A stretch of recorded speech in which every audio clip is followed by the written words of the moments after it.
दो सुबह दो दुनिया। सुबह के 7 बजे हैं, चलिए तो अलग अलग दुनियाओं में ले चलते हैं। यह आर्यन है और ये राजू है। दोनों की उम्र एक है, दोनों का देश एक है, दोनों के सपने बड़े हैं, लेकिन जिस रास्ते पर वो चल रहे हैं उसमें जमीन आसमान का फर्क है। आर्यन स्कूल जाने के लिए एसी बस में बैठता है, राजू स्कूल जाने के लिए 3 किलोमीटर कीचड़ और धूप में पैदल चलता है। यहीं से रेस का फासला होना शुरू हो जाता है। आर्यन के स्कूल में रोबोटिक्स है, रोबोटिक्स लैब है, स्विमिंग पूल है, लाइब्रेरी में हजारों किताबें हैं। अगर उसे कुछ समझ नहीं आता है तो टीचर उसके पास आकर समझाती है।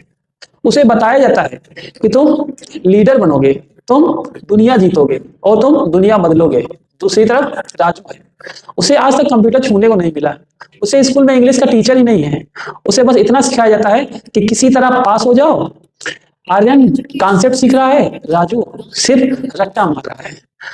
फर्क सिर्फ किताबों का नहीं है, फर्क है कॉन्फिडेंस का।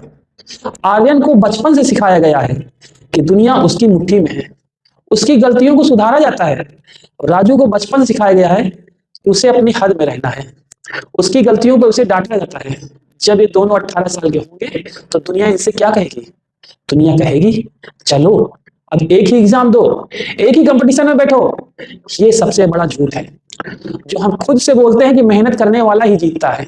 हाँ, मेहनत जरूरी है, लेकिन जरा सोचिए, आर्यन के पास प्राइवेट ट्यूटर है, ऑनलाइन क्लासेस हैं और गाइड करने के लिए पढ़े लिखे माँ बाप हैं। राजू के पास क्या है? शाम को बिजली गुल हो जाती है तो दिए की रोशनी में पड़ता है। अगर उसे गणित का सवाल समझ ना आए तो पूरी गांव में कोई नहीं जो उसे समझा सके।